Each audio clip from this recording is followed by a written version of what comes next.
Hello, everyone, and welcome to the Anti-News Podcast. I'm your host, Katie Grosso, and thank you for tuning in. Today's date is March 8th, and as always, I've got 5 happy stories for you. First off, a town makes green energy from oranges, a ceramics shop makes use of its waste, and the Rockies get some protection from mining. After the music break, a furniture store helps people stay warm, and a town in need of a new look does it itself. Even if we haven't made them before, almost everyone has heard about how you can use a potato to produce a small amount of electricity. Just stick in some nails, attach wires between them, and you've got yourself a potato battery. You could power up a small light bulb for 40 days with one, depending on how long the potato lasts, of course. Now, what would you think if I were to tell you that there's a town that's replacing the potato with an orange? Well, that's exactly what the Spanish town of Seville is doing. Every spring, the town's 48,000 bitter orange trees produce fruits which end up either getting squished or rotting in the street, which ends up getting stuck between the flagstones in the road. Aside from just smelling bad and attracting flies, it's also a hassle for the town's sanitation department, as it can take a lot of time and money to clean them all up. A company called Emesa, which owns a large market share of Seville's water and sewage treatment needs, has put forth a plan to take all of those oranges and put them to work producing energy at the Copero water waste treatment plant. Bitter juice orange is high in fructose, a type of sugar for those who don't know, and during the fermentation process, because of that fructose, just 1 ton of oranges is enough to power 5 houses for a day. What's left over from the oranges is then turned into compost for Seville's fields, which, funny enough, contain even more oranges. Some people may think of recycling as another way of getting rid of things, but really, it's a way to make use of what we have that can't be used otherwise. For generations, people would make use of every part of the animal, and this isn't too different from that. Making use of what we have, as much as we can, reduces waste, saves money, and is better for the environment. Look at everything in your life, and try to find ways that you can make use of things you might have gotten rid of otherwise. Did you know that ceramics were first made in 24,000 BC? They were made of animal fat and bone mixed with bone ash and a fine clay-like material. Since then, ceramics have come a long way and are now generally made from mixtures of clay, water, and a few other elements, which are then shaped into different forms. Once the shape is ready, it's cooked at a high temperature in a kiln, a special type of oven. They can be made into cups, bowls, vases, almost anything, but they cause a lot of waste too.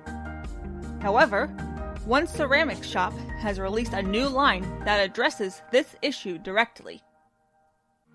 Granby Workshop in Liverpool has introduced a line of tableware made 100% from ceramic, glass, and stone industry waste. Even the glaze is made from material sourced from slate, granite, and marble quarries.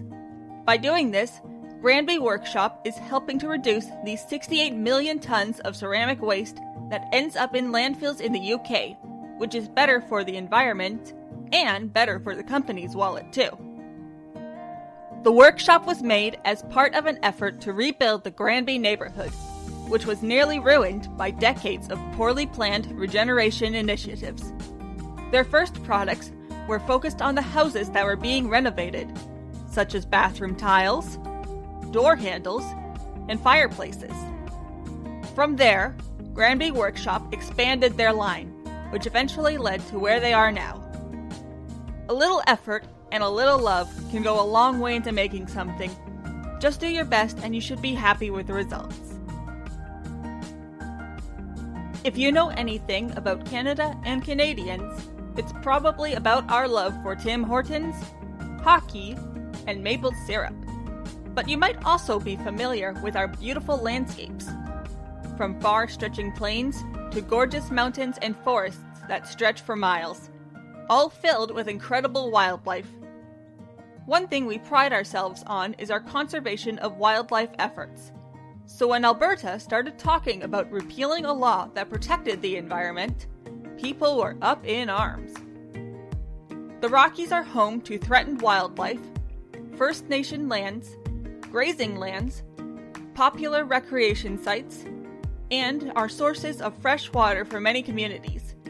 Under Alberta's 1976 coal policy, all of these were marked as Category 2, unavailable for mining development.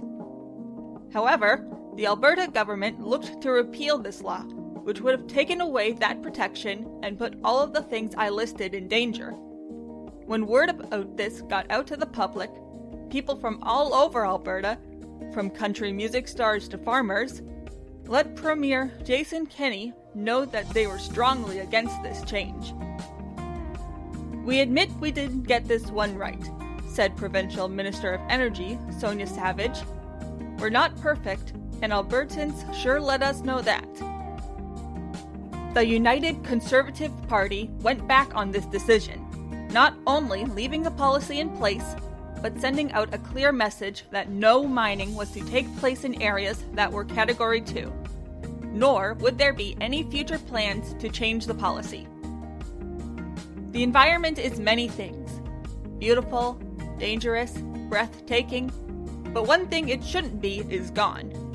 Working together, we can use our voice as a society to let those in charge know when they're about to hurt the environment, and when we're lucky, we can stop them before they do so too. One more thing we're lucky for is music, and here's a music break to prove it.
That was Island by MBB. Now on to our last two stories. Normally, Texas is a hot place, but if you've been following the regular news, you'll have heard all about the massive snowstorm which knocked out the power all over the place. Not only that, but their pipelines weren't equipped to deal with this kind of cold, and subsequently failed as well, leaving millions without power or water and dwindling food supplies. Naturally, people have been scared, panicking, and worried about what would happen to them. While many people, understandably, have locked themselves in their homes to try and keep what little heat they have in, one man has opened his doors wide open to anyone who needs them, and it isn't the first time he's done so either. Jim Mattress Mac McIngdale owns 2 gallery furniture locations in the Houston area, and when the storm hit, he opened both to the public as shelters. Jim and his crew have served over 3,000 meals and provided shelter to more than 700 people during this time. The stores run on diesel generators, but only had one working pipeline, which made water a critical issue, not to mention following COVID protocols. However, Jim and his team were up to the task, rigging up a way to get the plumbing to where they need it to be, and made sure that everyone was following social distancing policies as best as possible before letting them get some warm meals and some much-needed rest in safe, warm beds. This isn't the first time Jim has stepped up during a storm. Hurricanes Katrina, Harvey, and Tropical Storm Imelda, each time he opened his doors and provided food, water, and shelter with money from his own pocket. To whom much has been given, much is expected, Jim told the Post. We've benefited from public support over the years, so it's our obligation to open our doors and let people come in to get a respite from the storm. It's the right thing to do. While it's not always possible to do so, being prepared for an emergency is the best thing you can do. However, when the emergency gets as big as this, having people like Jim who are willing and able to take in others is a tremendous help. If you would like to help Jim and his community, a GoFundMe page has been set up, which has raised $41,000 out of its $50,000 goal. The money will go towards helping the community deal with the effects of the storm on the city, so whatever you can donate will help. There will be a link in the description to that page, but you can also look up Mattress Mac's Winter Storm Community Outreach on GoFundMe. Seaside towns have always been thought of as picturesque and a great place to visit, but in reality, not that many people are traveling to those places for holidays anymore. Even before the current global situation, fewer and fewer people have been going to seaside towns, like St. Austell in the UK, which also suffers from a decline in the fishing industry. St. Austell isn't just standing by as this happens, though, and are instead working on revitalizing the town through art. Having once been known for their china clay pits, which is used in porcelain, St. Austell is using ceramics to make murals and other works of art to help bring new life to the town. One of these artworks is a mural made from over 11,000 tiles, each of which has one of 11 different icons that come together to create a picture of the Cornish black bee. Simone Featherstone of Parasite Ceramics, the ceramics practice that led the project, said, "The Cornish black bee seems to be quite resilient to colony collapse disorder, and it has shown itself to be plucky, so it seemed like a good metaphor." Along with the mural, plans have been made to plant wildflower meadows along the road leading into St. Austell to help boost the bees' numbers. Other projects to revitalize the art of Cornish brick-making and create more than a dozen public art pieces are in the works as well. In its own way, St. Austell is adapting to a unique situation, much like how the Cornish black bee, and other species of bees, have had to adapt to the shifting climate and other environmental factors. Adaptation is necessary for survival, and while change can be scary, if we can welcome change, then we open the door for many new things to come our way. Here's today's advice. Always remember to say please and thank you. We've all heard it repeatedly, but that's because it's worth repeating. With how busy everything can get, it's easy to forget something so simple, but it can really brighten up someone's day to hear it. That's it for today, everyone. I hope you enjoyed it. As we're coming into March, things should hopefully be getting warmer soon, so get ready for some spring cleaning. If you would like to support this podcast, you can find it on YouTube, Spotify, Google and Apple Podcasts, iHeartRadio, and Spreaker. Links can be found in the description, and until next time, remember that there is still some good in the world, you just gotta look for it. Take care out there, everyone.